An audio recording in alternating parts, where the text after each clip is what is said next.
Welcome back. This is a second in our series on AI for transformation growth, what's happening with AI in terms of strategy. And there's topics and things that are going on out in the world that some are being talked about. We'll talk about those. Some are not being talked about, and we think we should talk about those. And that's partly what this session is. This is part two of the first week, which is the underreported topics. And I know a number of these are near and dear to Larry and I's heart on what we do at Rocket 9, how we work. So the first one is, I thought this is really great. It says, AI is a mirror for organization dysfunction. The theme is AI. AI doesn't fix a bad culture, it amplifies it. And this kind of goes back to those themes we said, like, you can't scale crappy code, right? It just makes it worse. The point that they make is using AI to analyze meeting transcripts or JIRA tickets doesn't just show progress, it shows how poorly we communicate. All right. So I think this is powerful. We've got, by the way, for those listening, part of this is we want to keep it practical, encouraging, challenging. So we've got sample prompts along with the numbers that you can run yourself. If you identify with what we're talking about, we've got prompts ready for you that you can try out yourself and take a look at this. And this is a good example of the JIRA ticket. So if your AI implementation has failed, it wasn't the technology, it was your existing lack of trust and clarity, right? This is a reflection of the culture. Or the soundbite that I really like is, AI is a high definition of mirror. If you don't like what you see, don't blame the glass. So I'm going to make a quick comment on this, Larry, and I want to turn it over to you.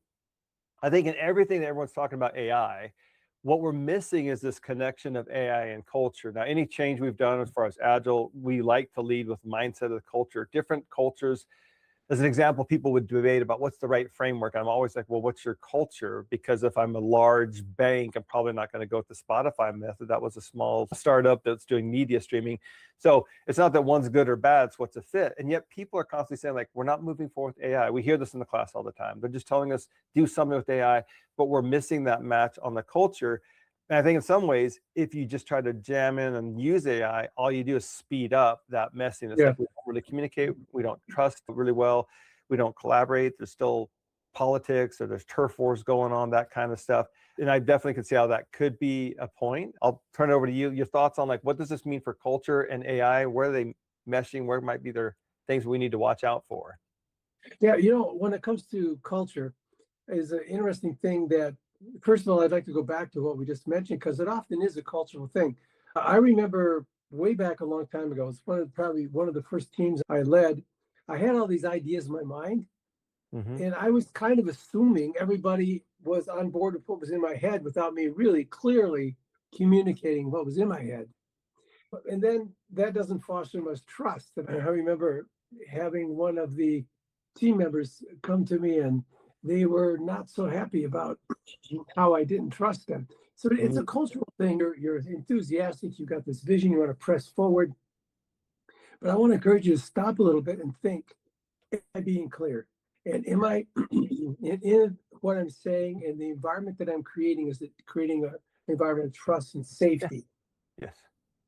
This had just come up before about, I think it was Sunny that mentioned, we see people that can race ahead using AI for themselves. And I think the problem is that you run ahead using it for yourself, but the team doesn't get better. And compared to our podcast we had a bit ago with Chris Lucian, that's an example of a group who has a really healthy culture that they're all learning together over at Hunter. So there's not just one's racing ahead. Because we all feel that way, like, well, they're doing this great stuff. I feel left behind. I don't feel a part of. I don't feel a team. That to me is just one example just popped to mind about AI just now amplified that we're not working well as a team and only made that situation maybe kind of worse. Yeah, I was thinking that this argument, there's a downside to it. And as you try to work AI into understanding yourself, understanding your culture, understanding your teams, if you use AI to spy on your culture, it's a dangerous move because you could destroy psychological safety. So as a leader, I want to encourage you to step back a little bit. And again, go back to that word clarity, get clarity about what you want to do. And you might want to just practice a little bit because you'll have to iterate through it to get it right, until you get something that reflects who you are, reflects what your culture of your organization is like. So just to plug it in, plug AI into your culture and have it spy on people, yes, could end up destroying that psychological safety that's so important for strong teams. Oh, it's crucial. And that just hit the news. I think I saw it yesterday that Facebook is now saying we're going to be tracking everything on every computer, right? Now, if you don't already feel that psychological safety or that trust, your first default will be like, they're spying, Yeah. right? It's exactly what you're saying.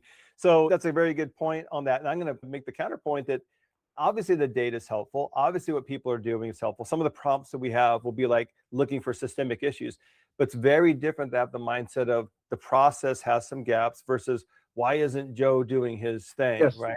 Yeah. So great point. We should step back, think about the human experience with this.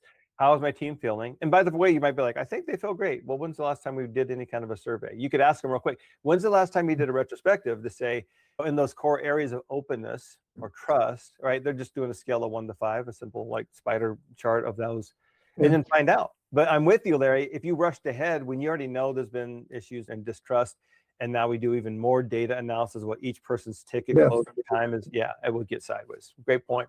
By the way, that will be one of the prompts we'll share at the end of our session as well that might be able to help people do that in a way that hopefully preserves the psychological safety. So the other point that they brought up that's not being talked about very much that we thought was also really good is this idea of the sabbatical versus the death march, right? AI can do so much, right? But the point is, if AI makes us 40% faster, do we get 40% more rest or 40% more work? Before I make those comments, anything to add at a high level on just those talking points, Larry? Yeah. Okay. This goes back a long, long ways. But I remember getting my first computer, and I was doing a lot of analysis at the time, and I was doing it all by hand. And I got my first computer, and I thought, oh, I'm going to have so much free time now because the computer is going to save me so much time. And it did. It saved me so much time. But then it kept opening up new opportunities, new views, and I ended up working longer. So surprise. Like exactly. So you've got to kind of pace yourself in this. It's going to open up a whole new vista of stuff. But step back and take time to relax. I'm speaking from experience here. I put myself on death marches a lot. Oh, yeah. And I've got to just step back and slow down a bit. Right. If you don't, then when you get to be 72 years old, you might end up having a lot of health problems. That No. Hypothetically speaking. Hypothetically speaking. Yes. So this is a good point, especially for those, if you're a team lead, if you're a project manager, if you're a manager, et cetera. Can AI help us be more efficient? Absolutely. But the people will just feel like, well, increased productivity without increased rest is just more efficient exploitation. And look, we already got enough of this feeling there. Certain folks in their 20s are feeling that. There's a lot of distrust among that generation with AI. Also, the young 20s, people with their computer science degrees, we've already seen that those new hires have dropped by 25% already. So it's already a challenging situation to feel like if you come in as a leader, like we're trying to get more efficient, and then your reward for using AI and getting more efficient is more work, right? So one thing I would add is that some of the best strategic ideas and new ways of thinking come from a different state if you're in what we call a beta or flow state. Same reason you might have a whole bunch of new ideas when you're in the shower, or if you're singing at church, all of a sudden these new ideas that came out of nowhere, but your brain is in the beta waves instead of alpha waves, and that's going to be different rather than just crunch. Use that space. And I think there's also a great opportunity if you're getting more efficiency. Let's give that back to team and learning more and reinvesting that. And that shared learning can raise everybody up so the results can still be there as well. I think is really significant for that. I'll put one more comment. It says, like, so I'm an achiever, or for those who are an achiever, you got to use the time to outpace the competition, innovate. Rest is the satisfaction of winning. So I do like that we're trying to get those things done. The other point, I am a relator, and that would be, we do miss the point of these relationships. So Larry, you mentioned psychological safety. I think that could be good opportunity for, well, we talk about shared learning. It could be a hackathon. It could be just getting out of the office for a lunch, right? Where do we feel like, I mean, this is the number one thing I remember hearing as a manager, when I was early days managers.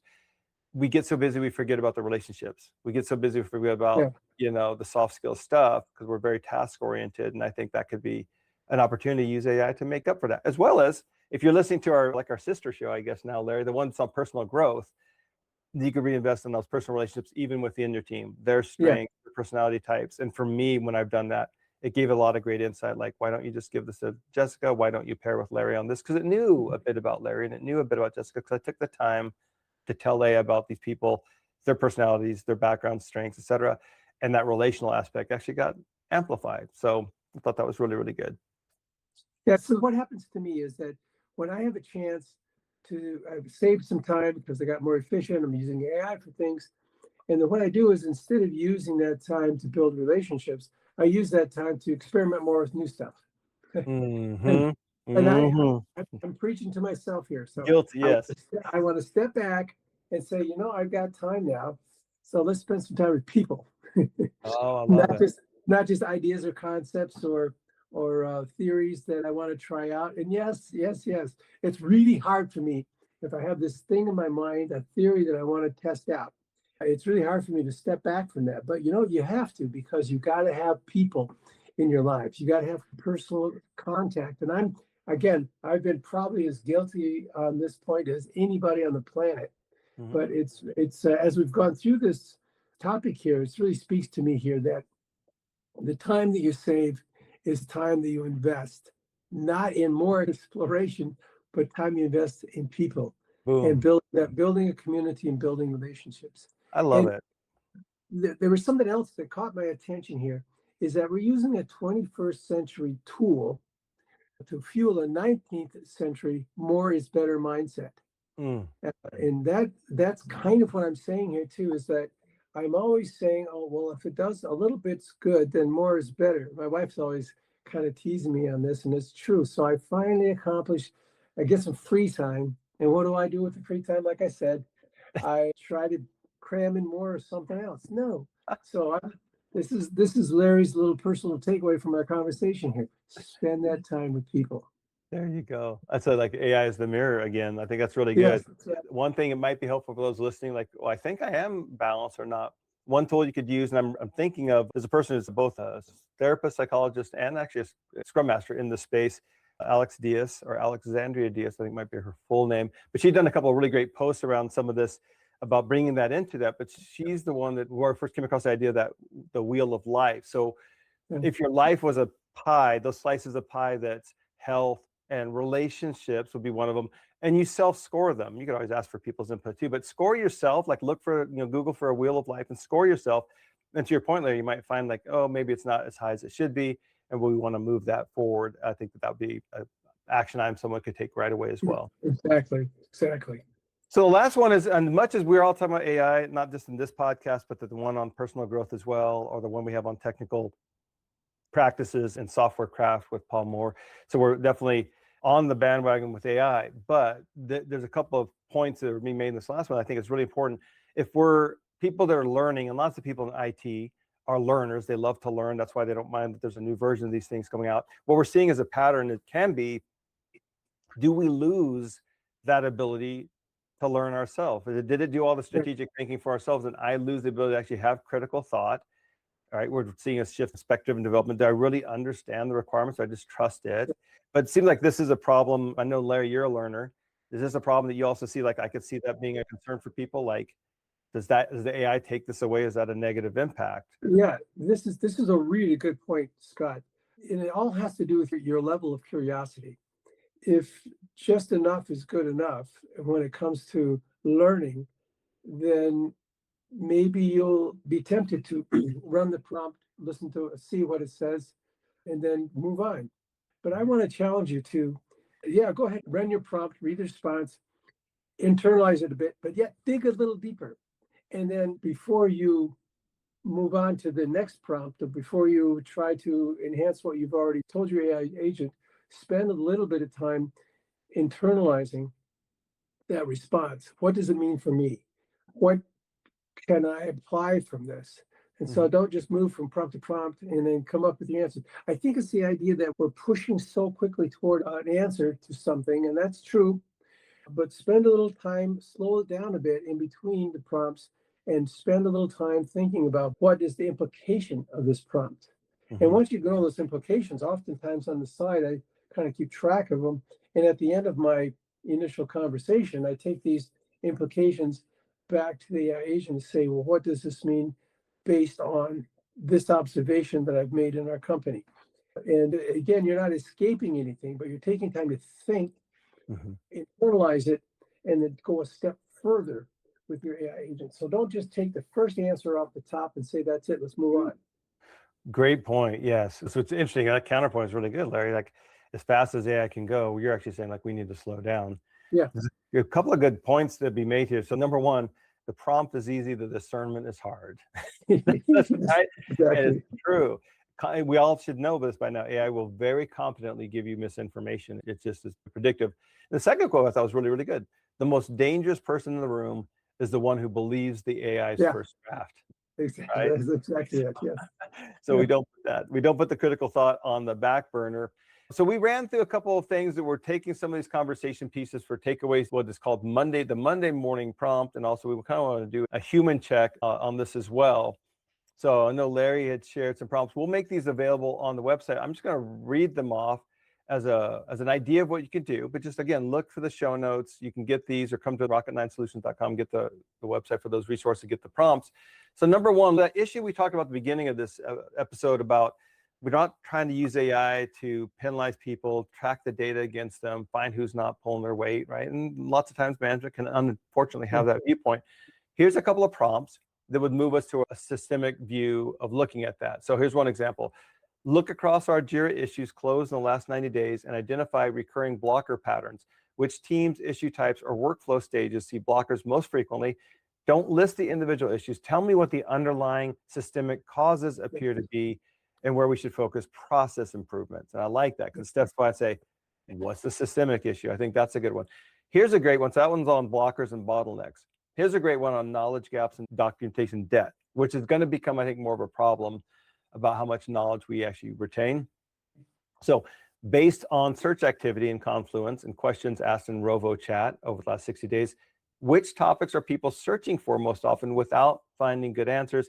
I identify where our documentation has systemic gaps and suggest which Confluence spaces or pages most urgently need to be created or updated.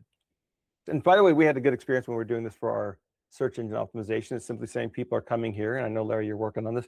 People are coming to your website looking for X, Y, and Z and not finding it. So that was it. And that's just not looking at numbers. That's it saying, here's an issue, here's what we can do about it. So I thought that was really good.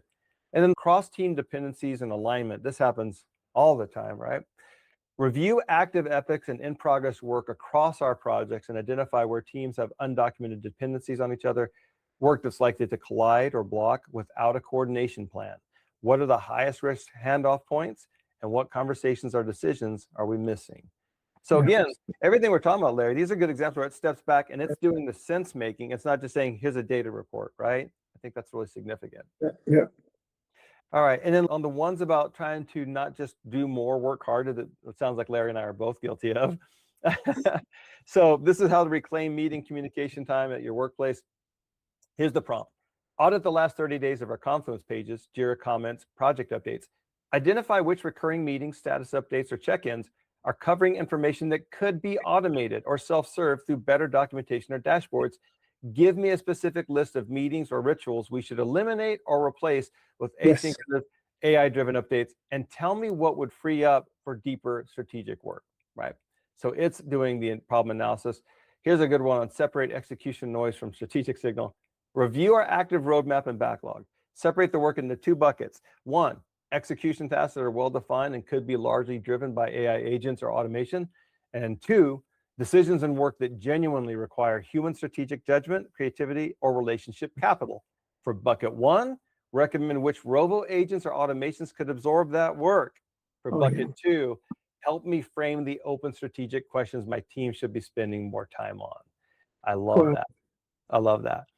The last one, based on our project history, completed epics, team velocity over the past 2 quarters, identify trends that our leadership team should be paying attention to strategically, not operationally. Where are we consistently underestimating scope? Anyone relate to that? Where are we overinvesting relative to business impact? How often do we even talk about business value of these tickets, right?